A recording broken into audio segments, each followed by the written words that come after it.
We're going to start today talking about the changing climate and the social psychology. Can I zoom those onto? That's it. It is. I think it's working now. Then I'm going to talk to you about how that actually is going to impact on your personal message, so your brand's message. And this is around thinking about your avatars, the people that are most important to you, and the people who were most important to you, and the message you were sharing coming into this is not likely to be exactly the same as we come out of it. So now is the time to be doing some work on refreshing that. And then I'm going to spend a portion of our time talking about what I term the 5 pillars of PR.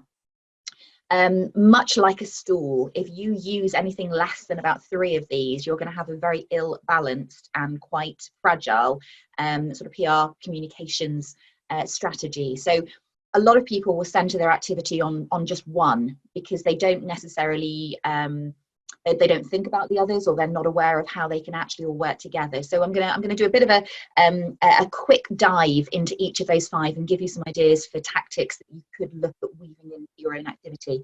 And then of course we've got time for our Q&A at the end. So jumping straight in, and I'm going to be talking to you now about Maslow's hierarchy of need. From a psychology perspective, it's a very blunt tool, but it's a very useful visual representation that will just stick in your mind and will help you to understand how we transition down and how we're transitioning back out from the wider world and what's going on.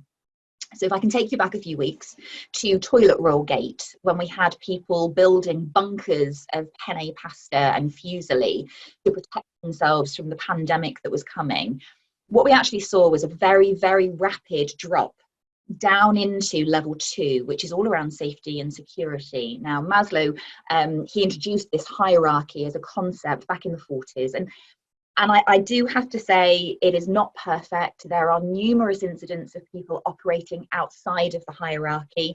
I've given the example before of women, in particular women, who are online dating, who may well put their need for love and belonging ahead of their need for safety and security by going on a date with someone that they've only met online, and not necessarily letting people know where they're going. So I mean that's a whole other issue, but for our purposes this is quite a useful sort of aid memoir.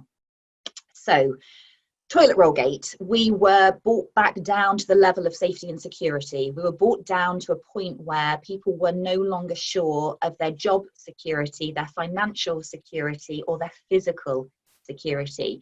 So what we saw was people getting into the closest and the smallest family groups that they were able to, and hunkering down. It was us against them. It was self-protection. The language that we were seeing was very concrete. It was very practical. We were seeing demands and dictates and directives. There was no expansive language. We were seeing people really quite afraid.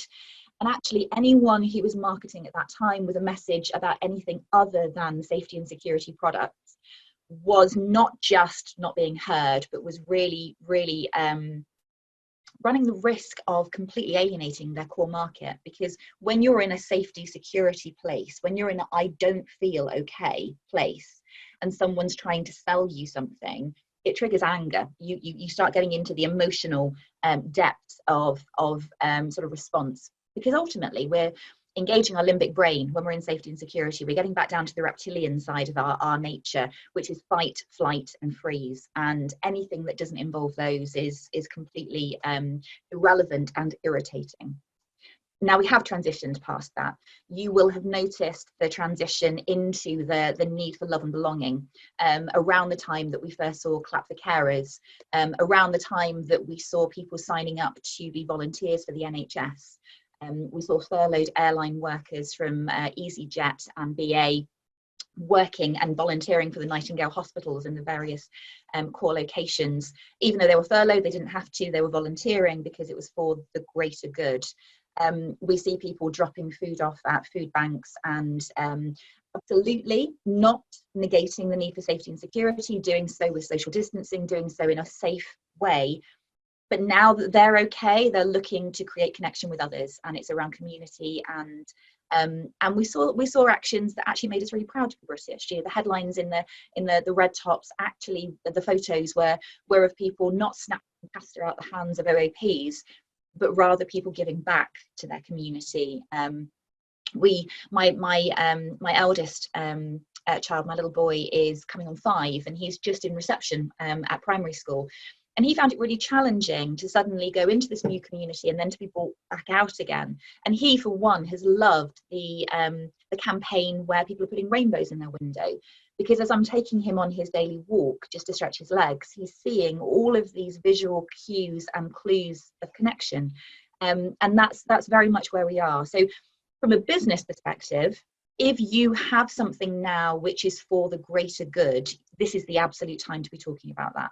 So that could be free products, it could be giving advice and guidance, it could be going above and beyond, it could be anything where you are creating something for the community.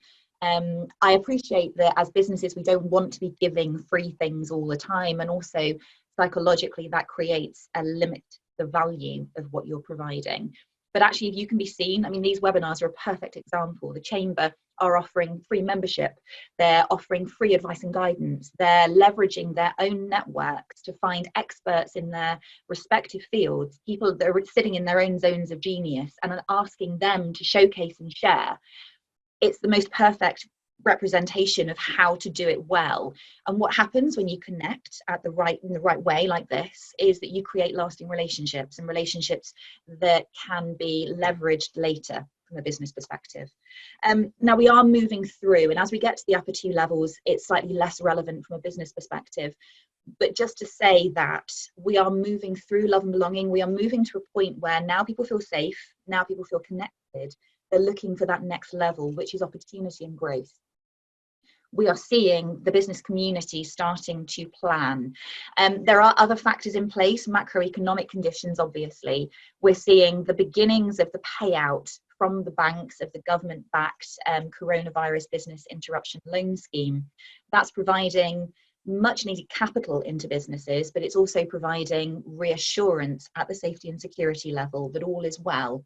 We're starting to see the furlough workers payments coming through in the next few days. The very first payments are going to be coming through from HMRC. Again, another layer of reinforcement from a business perspective. This is important from a social psychology perspective, because when people feel safe and secure, when they feel connected, they're then ready to expand. They're ready to look for opportunity and growth. And most of us in business, most of us that are here today, are actually in the growth and opportunity sector, whether that be product, whether that be service. So just kind of bear in mind Maslow's hierarchy, not perfect, but quite a nice little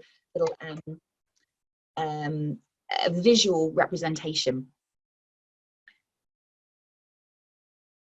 See if it's working now. No, still not. Lord love technology. Let's try resuming the slideshow. That's it. So in terms of what that means for us and our businesses, I've spoken at great length, and lots of people will have spoken to you before about avatars. An avatar is a physical representation of an ideal client to you or for you. An avatar is useful because you use it as a filter through which to check your messaging, to check your tactics, to check your activity, to make sure that you're not scattergun, that you're targeting and focusing your time and attention and resources on the people that matter to you and your business.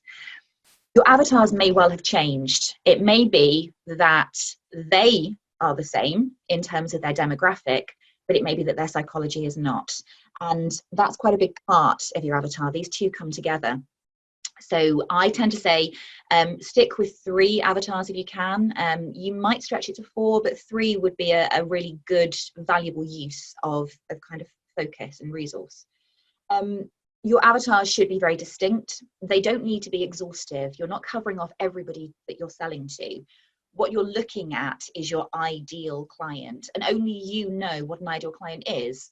An ideal client might be someone who comes back and buys every week or every month and will do for the next 10 years. An ideal client might be a big game hunting. It might be a £10,000 project or £1 million project and a one-off. An ideal client might actually just be someone who's really good to work with, that you can create a dynamic partnership, you enjoy working with them. It might be someone who shows good payment behaviours, they pay on time and they're respectful to your team. There's no right and wrong. Whatever is good for you is good, but give some thought. The likelihood is that again, looking at Pareto's principle, that 20% of the client base that you have currently are bringing in about 80% of your revenue. Who are those 20%? What do they have in common, or how could you pick them up and put them down in other sectors or find others like them? What clusters are there? So I tend to look at core demographics. You know, is there an age similarity? Is there a bracket of age that you're looking at targeting? Is there a specialism in terms of what they do for a living? So at Zen, one of our specialisms is in the scientific and technical community. We work with a lot of very clever people in lab codes. So I know that actually a chief technical officer or a scientific officer, those sort of job titles form part of that particular avatar. That helps me find them on places like LinkedIn. Think about where they may be geographically. That might not be appropriate, but if you're someone for whom you have to travel, it might be that you're looking at a 50-mile radius of Telford, for example. Start building up a really dynamic picture of each of these three. And I would suggest you give them a name so that they're easy to refer to, and so that your team, you can kind of bring them to life for your team as well. And then you start developing the psychological drivers. At a most basic level, as humans, we are driven either towards or away from. A towards motivation means we're looking for opportunity, and an away from motivation means we're looking at moving away from risk. So we buy insurance, for example, almost entirely from an away from motivation, because we want to protect ourselves from the worst. Whereas other sectors are very much more significantly opportunity based. Marketing tends to be very much more opportunity. You're talking, you know, if I'm talking to someone and trying to sell a marketing proposition, I'm talking to them about getting more clients, growing their business more. It's a moving to, you know, a very much positive, driven, focused growth mindset. Really start to think about what your clients care about right now, and that's the part that's going to have changed quite significantly over the last month or two. What can you do to help meet those psychological drivers? How is your business best placed right now to help them in the next week, 2 weeks, 1 month? And I really would drill down at that point, because if you're going to be starting to communicate right now, talking about opportunities that they're going to care about in a year, that's great, but actually if you can ground it right now, you're going to get real resonance. And it is important that you do keep communicating with your target audience, with your clients, with your prospects, and with your wider community, because if you don't, others are going to. Everybody's starting to communicate now. So make sure that the communication is targeted, make sure that it's nuanced, and make sure that it's an opportunity for connection, and you won't go too far wrong. But what I do also say, I talk about messaging. People think about messages as quite a two-dimensional thing, and they're not. Your message is a diamond. It's multifaceted. There are numerous ways in which you can take your product or your service or your just simple message and face that to the appropriate audience. And if you fail to do that, you're losing any opportunity really for connection and resonance. So I could be talking to you guys right now using the messaging that I would say for my scientific and technical clients, but you're not going to care about that in quite the same way. What I'm doing is facing my expertise and facing my message, my proposition, very much more around the B2B community, the SME community, and around us here right now. In terms of how you get that message across, I developed a model that we term the 5 pillars of PR, and I started presenting that in the sort of PR world about 4 or 5 years ago. And it was developed very much to counter the perception externally that PR was a one-trick pony, that we were all about traditional media and that was it. 5 years ago, I was saying that if traditional media formed more than a quarter of your campaigns, you were missing a trick. I reduced that to about 20%. And as we come through this coronavirus pandemic, my expectation is that traditional media will drop even more in terms of its mix and its share of the wider kind of PR voice. And there's a couple of reasons for that. Firstly, people have been forced to move onto sort of digital and social platforms who were quite resistant prior to that. So people are consuming their news in a slightly different way now. Secondly, the pressures that we've seen on traditional hard copy newspapers and magazines in particular are enormous. Their costs are up. their ability to get out and get news is challenged, and people actually going out and buying papers, for example, and magazines, dropping massively because they're choosing to consume elsewhere. If your strategy is currently very focused around traditional media, I would have a really good, strong, hard look at what you can do to start replacing that over the next sort of month or two. There will still be a place, particularly for broadcast journalism, and there will still be a place for some of the national titles and some of those kind of hero magazines in core sectors. They're absolutely going to get through, but not all of them will, and we're already seeing casualties. So traditional media is newspapers, TV, radio, and magazines. It's anything that you can hold in your hands, anything that's reporting. We tend to refer to it as print and broadcast journalism. The second of the pillars I just touched on there was social and digital, and it covers all of the social media channels and all of the digital platforms, from forums through to online news resources, through to Presswire, PR Wire, Reuters, the news aggregation, sort of sites and collections of breaking stories, headlines, whatever works for you and your clients. And that's what's important when we talk about these tactics. Thinking about social media as an example, if you work, Helen and the team over at Aaron's, they have a significantly business-to-business focus. They do, I'm sure, work for clients personally as well in certain matters, wills and whatever else it might be, but a lot of their work is around the kind of business world. I wouldn't necessarily suggest that Helen and her team sign up to TikTok and start doing 20-second dance-offs, try and get attention, because they're going to be diverting a lot of time and resource into something that either won't resound with their target audience or won't even be seen by them. If they were to do a white paper and share that and break it up and share that all over LinkedIn, absolutely. If they were going to be doing webinars or advice and guidance snippets, I know they're doing some really good work around things just like that, and sharing them across digital platforms where their target audience are congregating. Perfect. So the third pillar, and lots of people actually discount this, it's direct. I don't know about you guys, I get about 400, 450 emails a day, even through the pandemic. I mean, if anything, it's slowed up to about 400. And I probably get 2 pieces of mail a day. So hard copy mail gets through to me. But direct doesn't have to be printed.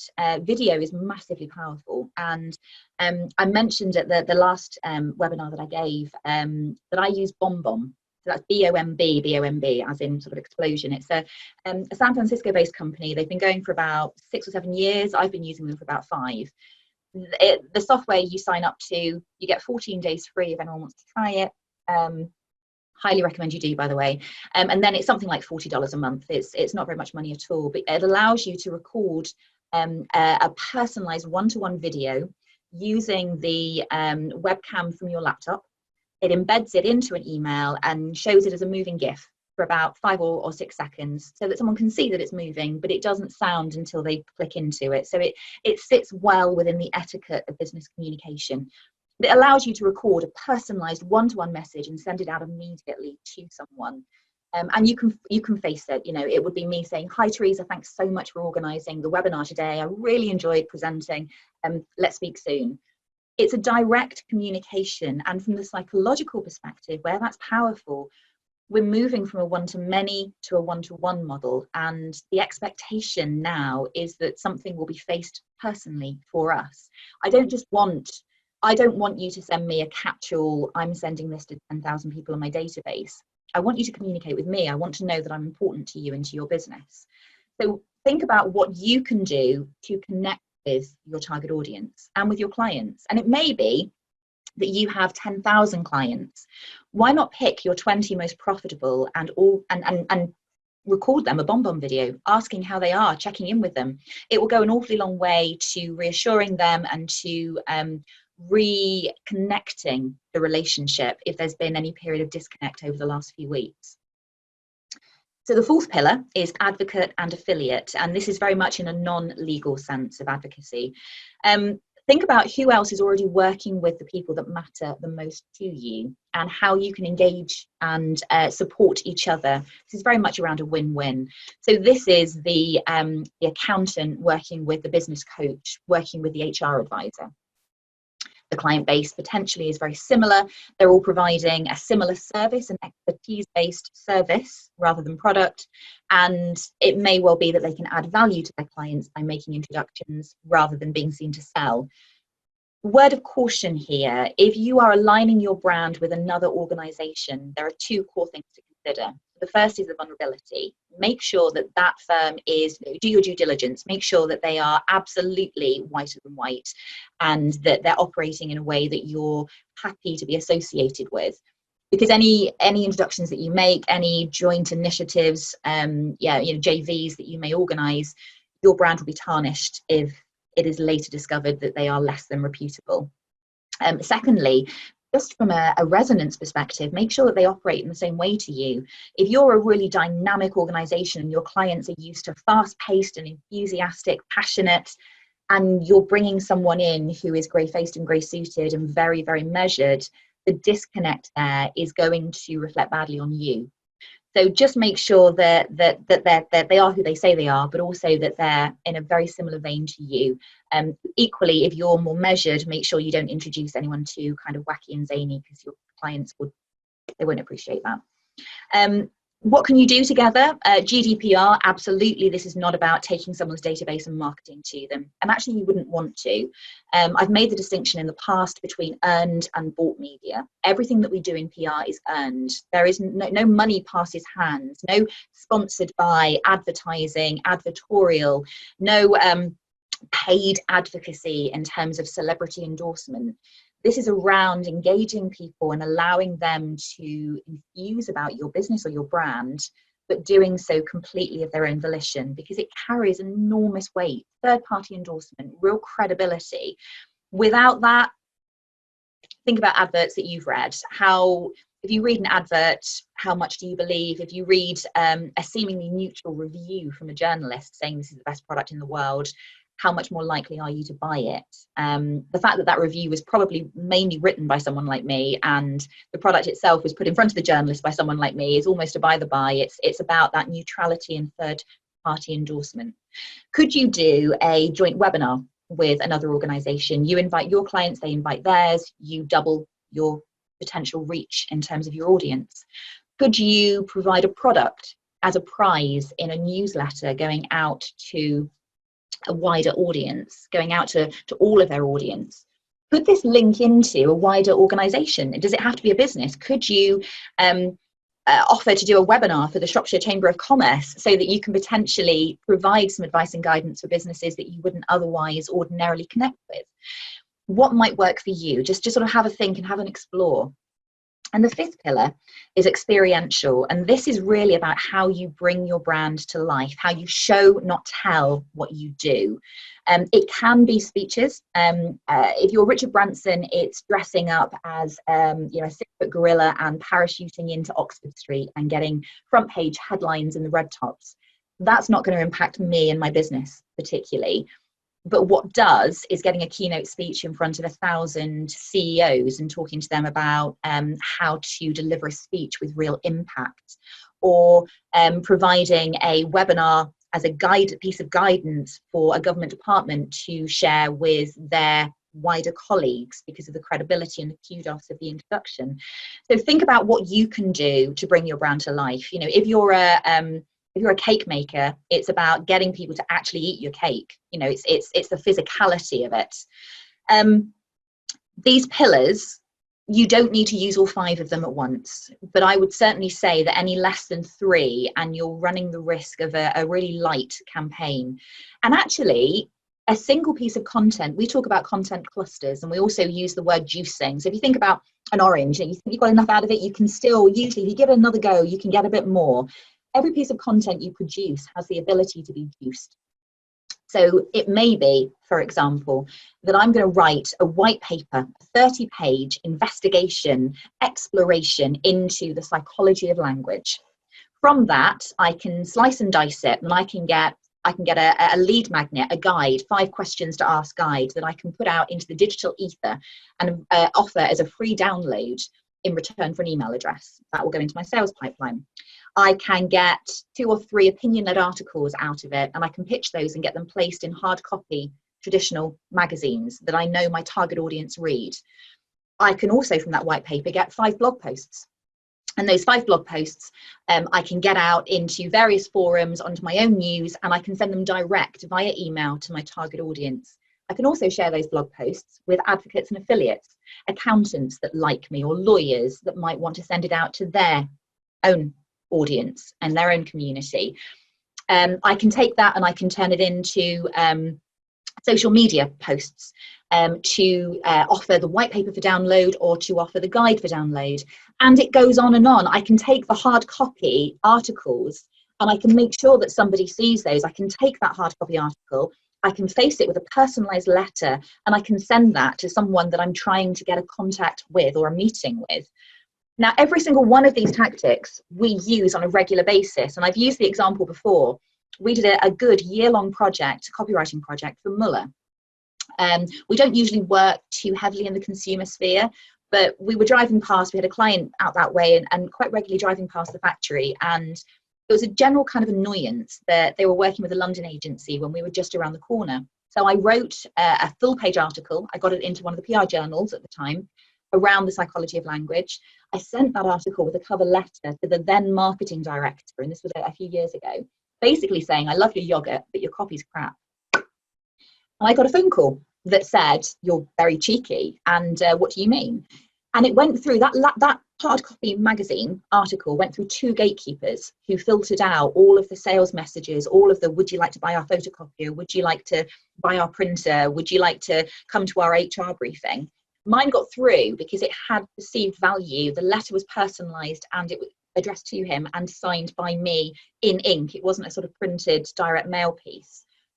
And we got the work. We did the year-long project. It got taken back to Germany eventually, but it was enormous fun. We did loads of work around Muller Light and got to do kind of crazy stuff. So this really worked. And what I would say to you is, going back to where we started, I'm just going to pull those last 2 up because I've just talked about you saying, oh, it's doing it again, lovely Teresa. But it clicks out. Yeah, of course it does.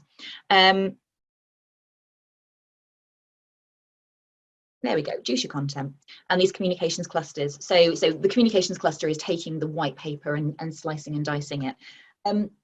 Think very much about what's going on right now in the social psychology. Think very much about who's important to you and what they really care about. Give some thought to how you can face your message to best suit them, and then make sure that you're leveraging every opportunity by contacting or by engaging, I should say, with each of those 5 pillars, at least 3 of them at any one time.